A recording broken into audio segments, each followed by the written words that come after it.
दिलीप जल्द ही अपनी तलवार को स्विंग करता है, लेकिन उसी बीच अचानक से जो रुद्र था वो एक स्टेप साइड में करता है और उसके पीछे की तरफ चला जाता है। उस चीज को देखकर सभी हैरान। वहीं दूसरी तरफ रुद्र उसके ऊपर अटैक कर पाता, लेकिन उससे पहले ही जो दिलीप था उसने एक और अटैक साइड में किया और उसके साथ में उस अटैक को डोज कर पीछे की तरफ चला जाता है। लेकिन जिससे पहले कि यहाँ पर जो दिलीप था वो संभल पाता, उससे पहले ही वो देखता है कि रुद्र उसके पास में आते जा रहा था। वो हर एक स्लेस उसके ऊपर करते जा रहा था और जल्द ही वो उसके पास में पहुंच जाता है। उसकी उस लड़ाई टेक्निक को देखने के साथ में ही यहाँ पर जो बालजा था वो बड़ी हैरानी के साथ में उसको देख रहा था। क्या ये कैसे हो सकता है, ये क्या करने की कोशिश कर रहा है। लेकिन अचानक से बालजा को समझ में आता है कि वो क्या कर रहा था। लेकिन उसी बीच यहाँ पर वो समझ पा रहा था कि दिलीप भी कोई कमजोर नहीं था।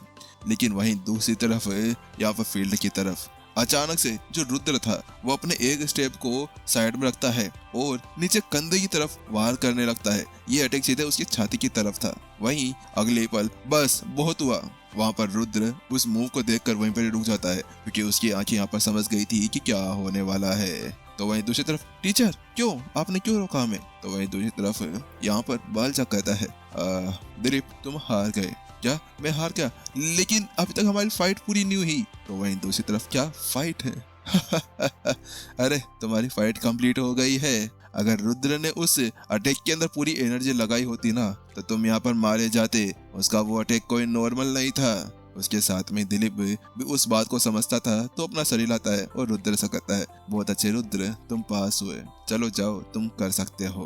तो उसके साथ में ही रुद्र अपनी सर को हिलाता है और कहता है ठीक है सीनियर, तुम्हारा थैंक यू। इतना कहने के साथ में जल्द ही वो उस पिलर के पास में वापस चला जाता है और वहां जाकर फिर से अपनी फुल एनर्जी फुल पोटेंशियल को लगाता है और डडैंग एक और स्ट्रेस अटैक सीधा उस पिलर के ऊपर कर देता है। जैसे वो उस पिलर के ऊपर अटैक करता है तो उसके साथ में ही 11, चलो तुम सफल रहे। उसके साथ में यहाँ पर बालजा उस संख्या को देखकर हैरान, चाहे से दिखने में ये जो संख्या थी 11, ये चाहे से कम लग रही हो, लेकिन 9 से 10 के भी बीच में नहीं, सीधा ऊपर चले जाना ये कोई नॉर्मल बात नहीं थी। इसके साथ में यहाँ पर बालजा ये समझ चुका था कि यहाँ पर जो रुद्र की पोटेंशियल थी ना वो कम नहीं थी, वो बहुत ज्यादा पावरफुल था। अगर यहाँ पर वो ऐसे करता रहा तो जल्द ही एक बहुत ज्यादा बड़ा हंटर बन सकता था। एक हंटर बहुत ज्यादा पावरफुल होता है और उनकी एक टीम भी मानी जाती है। हंटर की वो टीम इतनी ज्यादा पावरफुल होती है कि वह हर एक जगह जाते हैं देश भर में और वहां जाकर बहुत सारे डेमन्स का सामना करने लगते हैं। चलो चलो ठीक है, अब कोई यहाँ पर कुछ करना चाहता है तो करे, वरना तुम सभी जा सकते हो। जाने से पहले अपनी अपनी एनर्जी लिक्विड्स को लेना मत भूलना। एनर्जी लिक्विड्स एक ऐसी चीज थी जिसके साथ में ये लोग अपनी साधना आगे बढ़ा सकते थे। यहाँ पर जो नाइट्स होते थे उनकी भी साधना हुआ करती थी। इन साधनाओं के अंदर इनको लेवल्स इस तरह से होते थे जैसे कि 1 से 100 लेवल के ऊपर यहाँ पर एक नाइट स्क्वायर बन सकते थे। नाइट स्क्वायर का लेवल सबसे ज्यादा कम था, लेकिन फिर भी ये एक नाइट बनने की जर्नी थी। और उसके साथ में ही धन्यवाद प्रशिक्षक, सभी ऐसा कहते हैं और वहां से चले जाते हैं। रुद्र तुम रुको यहीं पर ही। उसके साथ में रुद्र को वो वहीं पर ही रोक लेता है। रुद्र ने पहले से ही अपने ऊपर पट्टियां करवा ली थी, क्योंकि उस लड़ाई के अंदर उसको थोड़ी बहुत चोटें लग चुकी थी। तो जब सभी वहां से चले जाते हैं तो बालजा उससे पूछता है रुद्र तुम उसके इतनी ज्यादा पास जाकर क्यों लड़ाई कर रहे थे, तुम्हें पता है ना कि ज्यादा पास में जाना कितना ज्यादा खतरा है। तो उसके साथ में ही यहाँ पर रुद्र एक बार नीचे गिर करता है और कहता है टीचर बात कुछ ऐसी है कि यहाँ पर मैं जानता था कि जो दिलीप है वो मेरे से बहुत ज्यादा पावरफुल है, तो इसी वजह से यहाँ पर मुझे पता था कि मैं उसका आमना सामना ऐसे सामने लेकर नहीं कर सकता था। तो इसी वजह से वहां पर मैंने खुद को इस तरह से मैनिपुलेट किया और उसकी सारी गलतियों को पकड़कर और बिल्कुल नॉर्मल अटैक उसके ऊपर कर उसको हराना चाहा। तो वहीं उसकी बात सुनने के साथ में ही बालजा एक पल के लिए हैरान, क्योंकि वास्तव में गलतियों को पकड़ना, निरीक्षण करते हुए यहाँ पर उसके ऊपर प्रेसिशन करना ये कोई नॉर्मल चीज नहीं थी। बहुत अच्छे, चलो तुम जा सकते हो और अपना ध्यान रखना। तो उसके साथ में यहाँ पर रुद्र वहां से जा पाता उससे पहले वो पलट कर जाता है टीचर। इस समय उसका चेहरा पूरी तरह से शर्मसार हो चुका था। हाँ क्या हुआ बोलो। तो उसके साथ में वो कहता है टीचर क्या एनर्जी लिक्विड मेरे को मिलेगा। तो उसके साथ में हाँ बिल्कुल बिल्कुल, क्यों नहीं, तुम जाओ और उसको ले सकते हो, और हाँ ध्यान से कर जाना।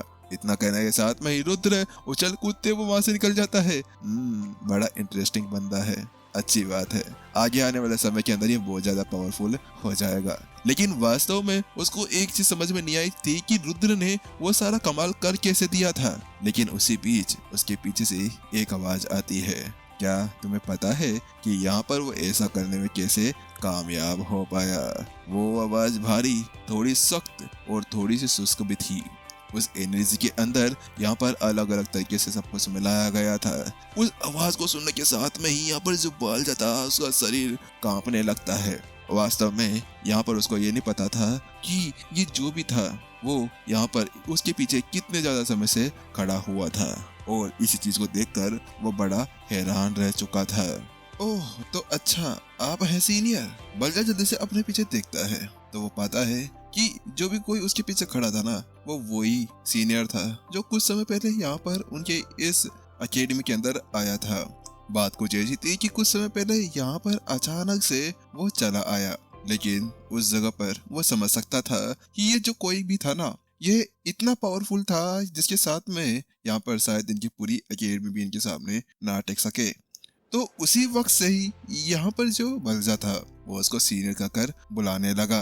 तो उसी की बात सुनने के साथ में ही यहाँ पर वह कहता है, वैसे आप इसके बारे में सोच भी नहीं सकते हैं। ऐसा इसलिए है क्योंकि यहाँ पर जो उसकी मानसिक क्षमता है ना, वो आम लोगों से बिल्कुल अलग है।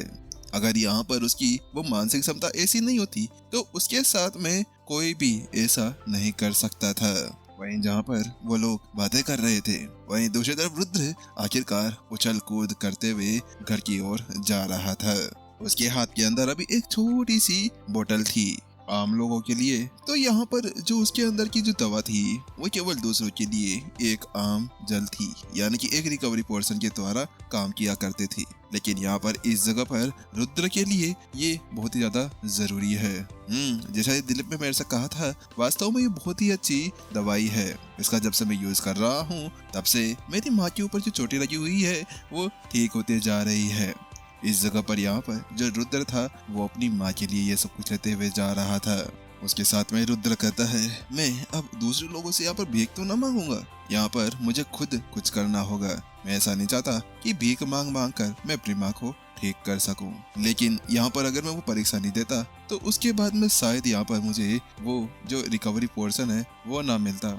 अगर वो नहीं मिलता तो उसके बाद में मेरी माँ का क्या होता? क्या मैं अपनी माँ को ठीक कर सकता था? एलिमेंटल लिक्विड जो भी उसके हाथ के अंदर था उस दवा का नाम था।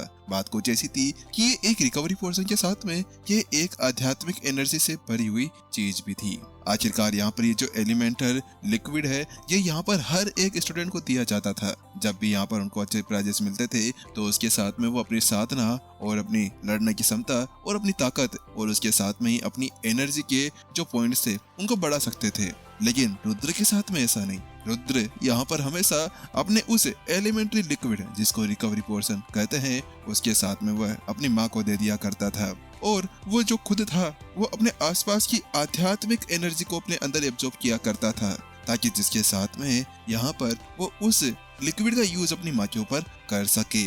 अभी जो रुद्र का घर था वो ओडिन शहर से बहुत ज्यादा दूरी के ऊपर था। वहां पर जाने से पहले उसको एक नदी और एक पुल पार करना होता था। वो उससे पहले यहाँ पर शहर के अंदर जो मार्केट था उसके अंदर चला जाता है और आसपास में से कुछ फल फ्रूट और उसके साथ में कुछ जड़ी बूटियां ले लेता है। माँ को पता नहीं चल रहा कि मैं उनके साथ में क्या कर रहा हूँ। वास्तव में यहाँ पर अगर मैं उनको ऐसे ये लिक्विड पीने के दे दूंगा तो उसके बाद में वो नहीं पिएगी, क्योंकि उनको पता है कि यहाँ पर ये मेरे लिए है। लेकिन अगर मैं यहाँ पर इन सभी सब्जियों के अंदर मिलाकर उनको दूं तो उसके बाद में तो उनको पता भी नहीं चलेगा। हाँ, पर मेरे को इससे थोड़ा संभल कर रहना होगा, वरना अगर माँ को पता चला तो उसके साथ में मेरे तो बहुत अच्छी तरह से ही पिछवाड़ा पिटने वाला है। नहीं, ऐसा नहीं हो सकता है। इस समय जो रुद्र था उसके घर की हालत इतनी अच्छी नहीं थी। रुद्र बहुत ज्यादा गरीब था। इस जगह पर यहाँ पर वो और उसकी माँ ही थी। इसके अलावा उसकी जिंदगी के अंदर कोई और नहीं था। इस जगह पर वो लोग कपड़े सीकर केवल अपनी जीवन आजीविका चलाया करते थे। आसपास में से कुछ जड़ी बूटियां थी जिसको यहाँ पर जो रुद्र था वो शुरू से कह रहा था।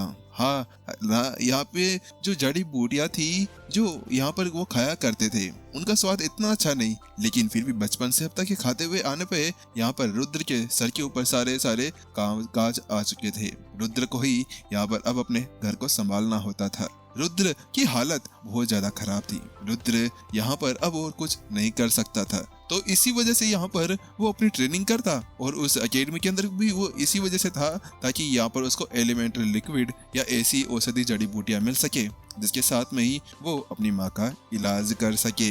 रुद्र ऐसे ही अब अपने घर की तरफ बढ़ ही रहा था कि ठप, अचानक से यहाँ पर उसको एक आवाज सुनाई देती है। हाँ, ये क्या है? अचानक से रुद्र जैसे उस आवाज को सुनता है तो वो वहीं पर ही रुक जाता है और अपनी तलवार निकाल लेता है। जल्द ही अब धीरे धीरे करते हुए वो उस दिशा के अंदर जाने लगता है जिस दिशा से वो आवाज आई थी। जल्द ही वो वहां पर पहुंच जाता है, लेकिन जैसे वो वहां पर पहुंचता है तो वो देखता है कि एक घाटी थी और उसके नीचे कोई पड़ा हुआ था। ऐसा लग रहा था जैसे कि यहाँ पर वो बहुत ज्यादा घायल हो। ये कौन है?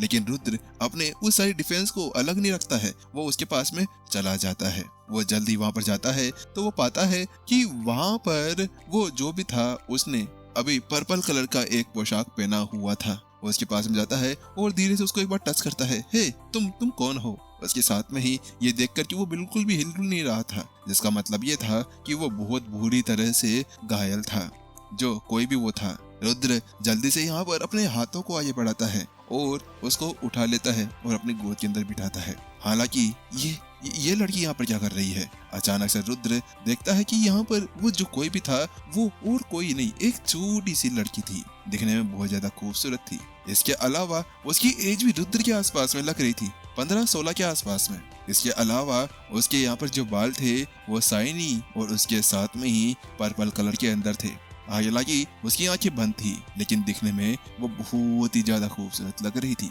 एक पल के लिए तो जो रुद्र था वो उसको देखकर वहीं पर ही बेहोश सा होने वाला था। हे भगवान, क्या भला बना दिया तुमने, आखिरकार इतनी ज्यादा खूबसूरत लड़की। उस जगह पर यहाँ पर वो उसकी खूबसूरती देखकर पूरी तरह से यहीं पर ही डूब सा चुका था।